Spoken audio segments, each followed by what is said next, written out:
నమస్కారం ఘంటారావానికి స్వాగతం. ముందుగా ప్రధాన అంశాలు. తెదేపా అభ్యర్థులకు బి ఫారాలు పంపిణీ చేసిన చంద్రబాబు, ఎన్నికల వ్యూహం తదితర అంశాలపై దిశానిర్దేశం.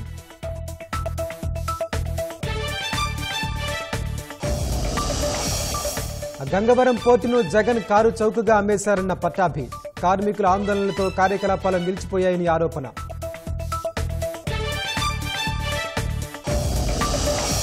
కూటమికి మద్దతు ప్రకటించిన ఆంధ్ర పెన్షనర్స్ పార్టీ, వైకాపా ప్రభుత్వాన్ని దించేయాలని పిలుపు.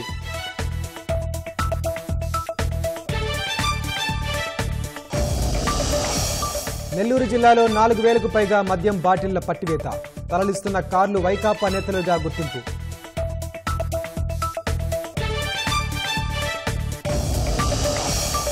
శ్మశాన వాటిక ప్రహరీ గోడ కోల్టంతో 4 దుర్మరణం, హర్యానాలోని గురుగ్రామ్లో ఘటన.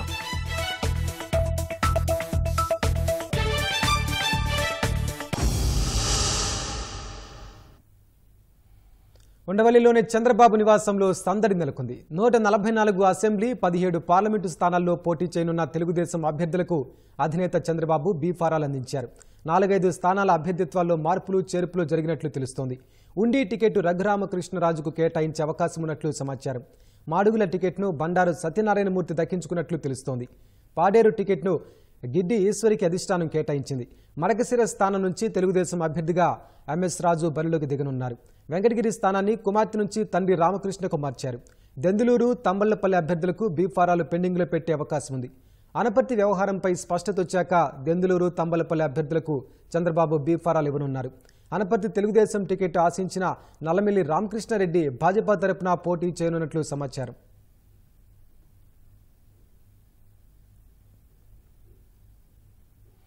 గుంటూరు జిల్లా మంగళగిరి నియోజకవర్గం వైకాపా అభ్యర్థి మురుగుడు లావణ్యకు అక్కడి ఓటర్లు షాక్ ఇచ్చారు. ప్రచారం నిర్వహిస్తూ ఓటు అభ్యర్థించిన లావణ్యకు ఓటర్లు తాము లోకేష్కే ఓటేస్తామని సమాధానమిచ్చారు. లోకేష్ ద్వారానే తమకు లబ్ధి జరిగిందని మహిళలు లావణ్యకు స్పష్టం చేశారు.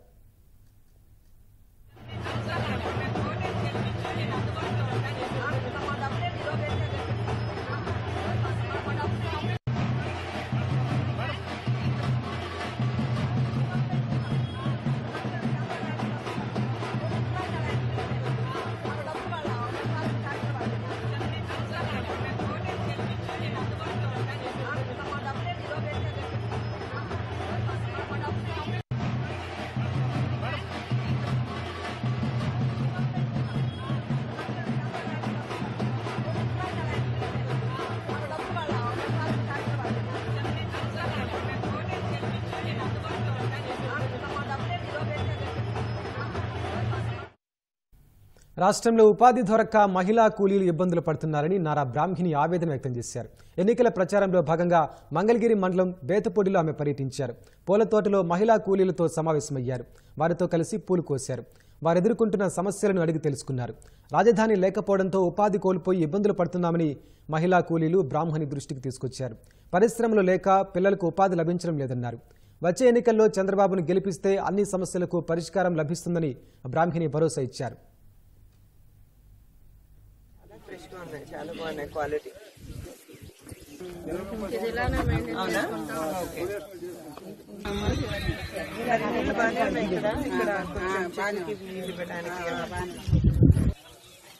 మీరంతా ఇక్కడేనా? విలేజ్ నుంచేనా? ఈ సమస్యలు ఏమున్నాయండి ఇక్కడ?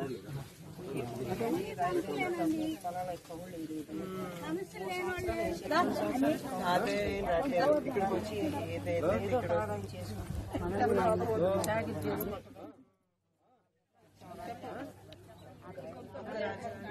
ఇప్పుడు 3 రాజధానులు అయిపోయి ఎవరికి తెలియదు ఇది ఎక్కడ వస్తుంది. ఉన్నది కూడా పోయింది మీ అందరికి.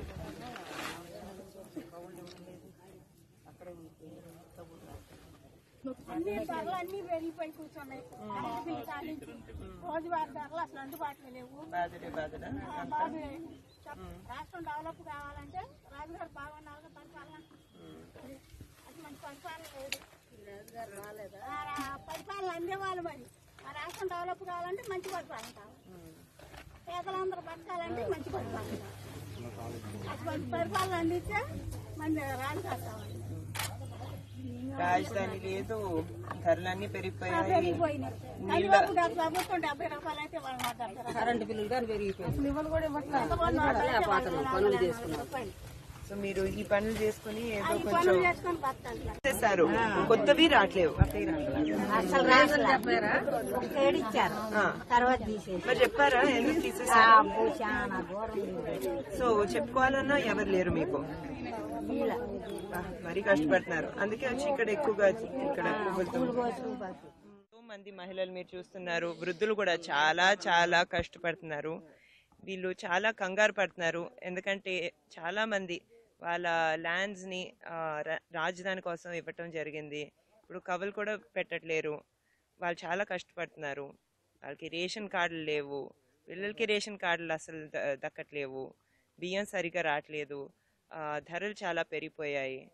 అదే కాకుండా ఇక్కడ అందరినీ చూస్తూ ఉంటే ఇండస్ట్రీస్ చాలా వస్తాయని ఆశతో వాళ్ళు వాళ్ళ ల్యాండ్స్ ఇవ్వటం జరిగింది, రాజధాని కోసం ఇవ్వటం జరిగింది. కానీ ఏమీ రాక వాళ్ళ పిల్లలకి విద్య ఉన్నా కూడా వాళ్ళకి అసలు ఏమీ జాబ్స్ అంటూ ఏమీ దొరకట్లేవు. వాళ్ళు బాగా కష్టపడుతున్నారు. వాళ్ళందరూ తప్పకుండా చంద్రబాబు నాయుడు గారు మళ్ళీ సీఎం అవ్వాలని కోరుకుంటున్నారు. వాళ్ళు బాగా చూసి నాకు కూడా చాలా బాధగా ఉంది, ఎందుకంటే వాళ్ళు ఇంత ఆశతో వాళ్ళ భూములన్నీ రాజధాని కోసం వస్తే వాళ్ళ పరిస్థితి చాలా చాలా బాధాకరంగా ఉంది. వాళ్ళు వృద్ధులైనా కూడా జరుగుతుందని నేను కోరుకుంటున్నాను. వీళ్ళు చాలా ఓపెన్గా వాళ్ళ బాధలన్నీ షేర్ చేసుకున్నారు. తప్పకుండా నారా చంద్రబాబు నాయుడు గారు వచ్చి, నారా లోకేష్ గారు వచ్చి అందరినీ ఆదుకుంటారని నమ్మకం నేను తెలుపుకుంటున్నానండి.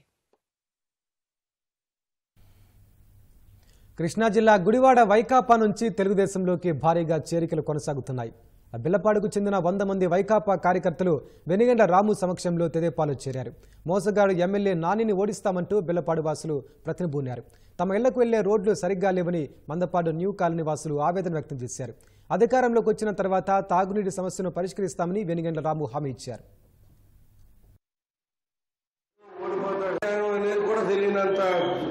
స్థితిలో ఉన్నాడు అతను. ఏదో నేను చాలా అద్భుతంగా చేశాను, ఎందుకు ఓడిపోయాడని తెలియాలని మనం అదే చూపించాం. ఆ నీరు ఒకటి కాదు వాడు మళ్ళీ కనపడకుండా చేయడానికి. సో మీరందరూ దయచేసి ఈ పని మీరు సరైన సమాధానం చెబుదాం, మనందరం బాగుపడదాం. మీ అందరికీ తోడుగా మేము ఉంటాం.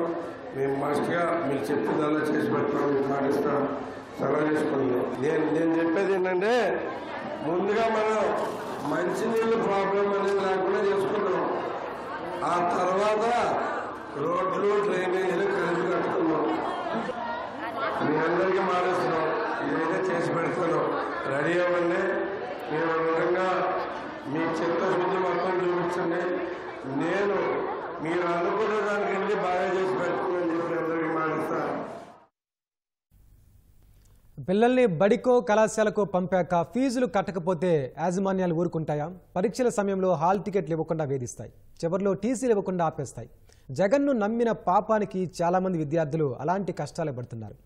ఫీజు రియంబర్స్మెంట్కు పేరు మార్చిన జగనన్న విద్యా దీవెన, వసతి దీవెన అంటూ బడుగు బలహీన వర్గాలను ఏమార్చారు. సకాలంలో డబ్బులు ఇవ్వకుండా ఉత్తుత్తి బటన్లను నొక్కారు. విద్యార్థుల కుటుంబాలపై దాదాపు 3,000 కోట్ల రూపాయల భారం మోపారు.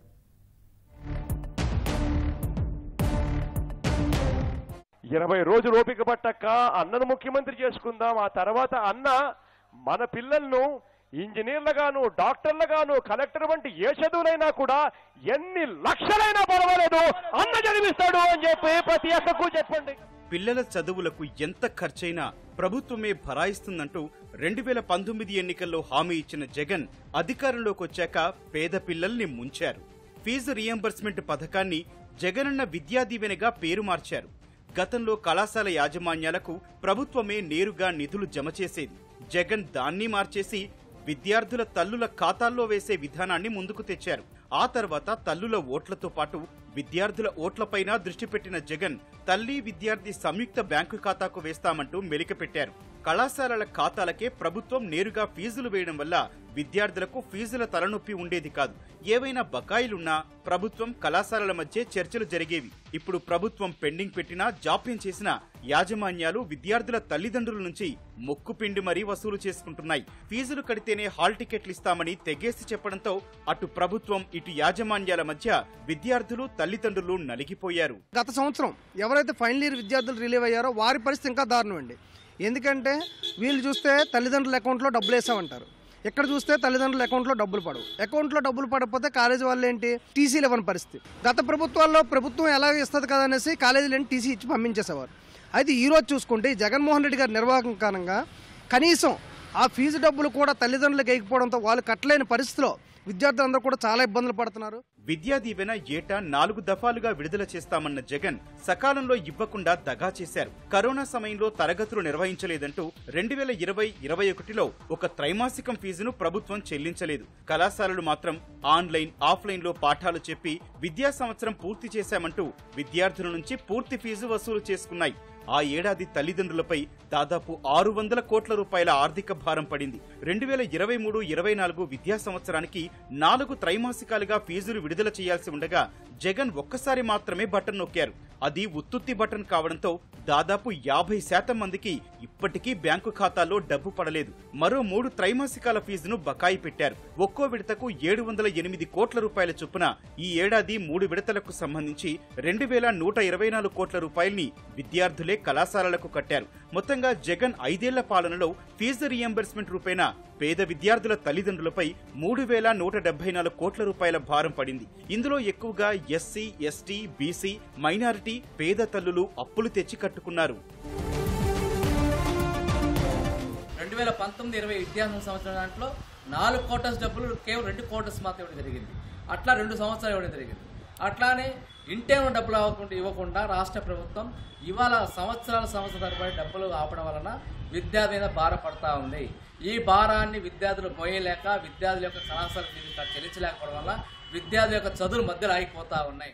ఏ కోర్సైనా ఎక్కడ చదివినా నేనున్నానంటూ ప్రగల్భాలు పలికిన జగన్ పోస్ట్ గ్రాడ్యుయేషన్ కోర్సులకు ప్రైవేటు కళాశాలల్లో ఫీజుల చెల్లింపు పథకాన్ని 2020-21 నుంచి నిలిపివేశారు. పీజీ కళాశాలలకు దాదాపు 450 కోట్ల రూపాయలు బకాయి పెట్టారు. అవి చెల్లించకుండా ఉన్నత విద్యామండలి చైర్మన్ హేమచంద్రారెడ్డి ద్వారా ప్రభుత్వం సెటిల్మెంట్ ప్రక్రియ నిర్వహించింది. బకాయిల్లో 75% మాత్రమే ఇస్తామని, దీనికి అంగీకరించాలని యాజమాన్యాలను బెదిరించింది. చివరకు ఆ 75% కూడా ఇవ్వకుండా మొహం చాటేసింది.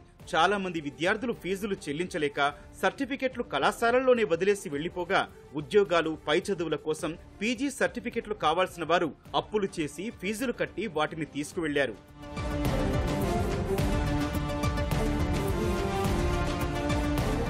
ఇక జగనన్న వసతి దీవెన అమల్లోనూ మోసమే.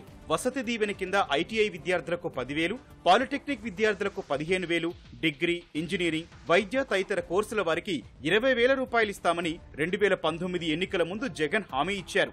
ఏ సంవత్సరంలోనూ పూర్తిగా డబ్బు విడుదల చేయలేదు. విద్యా దీవెన 2 విడతల్లో ఇవ్వాల్సి ఉండగా 2022-23 విద్యా సంవత్సరానికి సంబంధించి 1 విడతే ఇచ్చారు. 2023-24లో ఆ 1 విడత ఇవ్వలేదు. విద్యార్థుల వసతి, భోజనం ఖర్చుల కింద కళాశాలలు ఏడాదికి 70,000 రూపాయలకు పైగా వసూలు చేస్తుంటే జగన్ 20,000 ఇచ్చి మొత్తం తానే భరాయిస్తున్నట్లు బిల్డప్ ఇస్తున్నారు. ప్రభుత్వ విద్యా సంస్థలైన IIITలో జగన్ ఇచ్చే వసతి దీవెన సరిపోవడం లేదంటూ ఏడాదికి 25,000 నుంచి 30,000 రూపాయలు విద్యార్థుల నుంచి వసూలు చేస్తున్నారు. వసతి దీవెనకు సంబంధించి 20,000 వేస్తామని చెప్పినటువంటి రాష్ట్ర ప్రభుత్వం ఇప్పటి వరకు 10,000 రూపాయలు మాత్రమే వేస్తూ ఉంది. ఈ సంవత్సరానికి సంబంధించి ఆ 10,000 కూడా ఇచ్చే పరిస్థితి లేదు. ఈ మేనేజ్మెంట్లు ఒకవైపు నుంచి ఈ ప్రెషర్ పెట్టడం వల్ల చాలామంది విద్యార్థులు తల్లిదండ్రులు చదువులు ఆపించే పరిస్థితి ఈరోజు విద్యార్థులకు దాపురిస్తూ ఉంది. రాష్ట్ర ప్రభుత్వం ఇప్పటికైనా సరే బకాయి ఉన్నటువంటి ఈ మొత్తం విద్యా దీవెన, వసతి దీవెన విడుదల చేయాలని చెప్పేసి విజ్ఞప్తి చేస్తా ఉన్నాం. విద్యా దీవెన, వసతి దీవెన డబ్బులు అందక శ్రీకృష్ణదేవరాయ వర్సిటీలో గతేడాది ఆగస్టు 25న 3 విభాగాల్లో 4వ సెమిస్టర్ పరీక్షలకు విద్యార్థుల్ని అనుమతించలేదు. ప్రభుత్వం నుంచి ఫీజుల డబ్బు రాలేదని చెప్పినా వినిపించుకోలేదు. ప్రభుత్వ వర్సిటీలే ఇంత నిర్దయిగా వ్యవహరిస్తే ఇక ప్రైవేటు యాజమాన్యాలు ఊరుకుంటాయా? వినేవాడు వెర్రినాగన్న అయితే చెప్పేవాడు జగనన్న అని జనం ఊరికే తిట్టుకోవడం లేదు. నోటికొచ్చినట్లు అబద్ధాలాడితే ప్రజలు అసహించుకుంటారనే ఇంగితం కూడా జగన్లో కనపడదు. ఓవైపు సర్కారీ దవాఖానాల్లో మందులకు దిక్కు లేకపోయినా వైద్యారోగ్యంలో విప్లవాత్మక మార్పులు తెచ్చాం, రూపాయి ఖర్చు లేకుండా వైద్యం అందుబాటులోకి తెచ్చామంటూ కాకమ్మ కబుర్లు చెప్తున్నారు. బిల్లుల చెల్లింపులకు ఎగనామం పెట్టి ఆరోగ్యశ్రీని అవస్థల పాలు చేశారు. సామాన్యులకు సకాలంలో నాణ్యమైన వైద్య సేవలు అందకుండా చేసిన జగన్ ఏపీ ఆరోగ్యాన్ని హరించిన మురికి రాజకీయ ముఠానాయకుడు.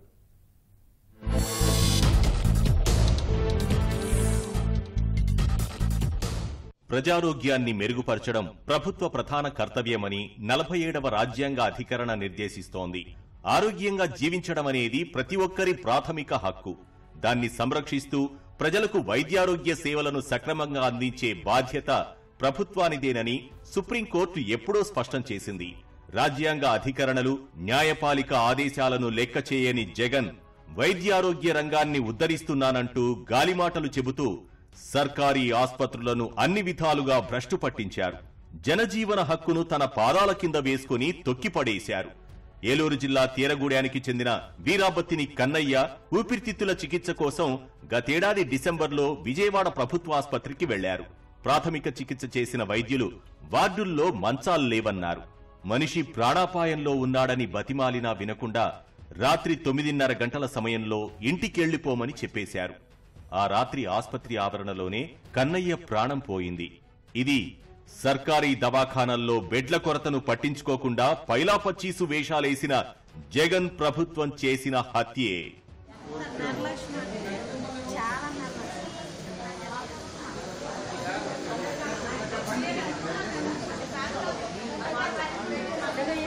నీకున్నంత నిర్లక్ష్యం దేశం మీద ఎవ్వడికి ఉండదు. ఒక సీఎంగా జనం కోసం చేయాల్సినవి చేయని జగన్ ప్రగల్భాలకు కొదవే లేదు. సిగ్గు శరం అనే వాటికి నీళ్లొదిలేసి ప్రభుత్వాసుపత్రులు మారాయంటే కారణం మీ జగన్ అంటూ ఆయన జబ్బలు చరుచుకుంటున్నారు.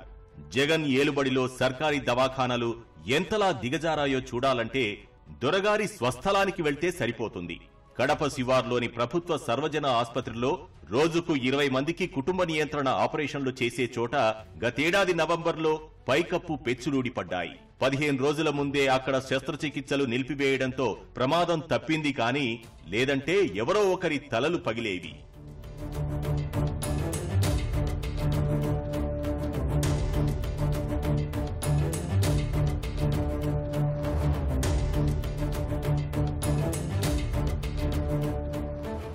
తిరుపతిలోని స్విమ్స్ కోవిడ్ ఆసుపత్రిలో పైపెచ్చులు మీద పడి 3 నెలల గర్భవతైన ఉద్యోగిని ప్రాణాలు పోగొట్టుకుంది.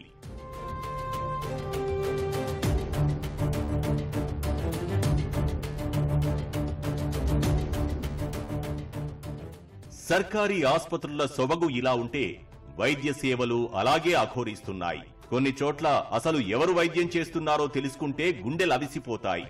రోడ్డు ప్రమాదంలో గాయపడిన రామకృష్ణారావు అనే వ్యక్తిని నెల్లూరు జిల్లా ఆత్మకూరు సర్కారీ దవాఖానకు తీసుకువెళ్తే డాక్టర్లు లేక స్వీపర్లు, సెక్యూరిటీ గార్డులే అతనికి వైద్యం చేశారు. ఆపై పరిస్థితి విషమించి ఆయన మరణించాడు.